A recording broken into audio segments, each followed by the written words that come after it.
digital journey, we started knowing that we need to bring some of the key capabilities into PETRONAS. So one of it is about data scientists. We did not have that many data scientists, so we recruit more people. But the journey of digital is very long, right? It's going to be a definite journey. So while we are recruiting people externally, we are also upskilling our people within that particular domain. But when you look at the data professional, it's not just limited to data scientists. It's not just limited to data analysts. At the world of the data, when we talk about bringing so-called the data into a data lakes and everything, you will hear like the nomenclature of data modeler, data quality engineer, data architecture, right?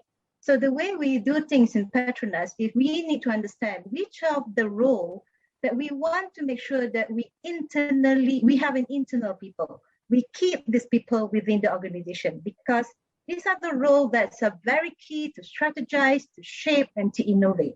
So a lot of time we will bring our own internal, I would say, staff. But we also see there are some roles, for instance, like data engineer, is widely available in the market. This is where we say that it's easy for us to get the supply. So we need to have the right balance between the internal resources as well as the external resources.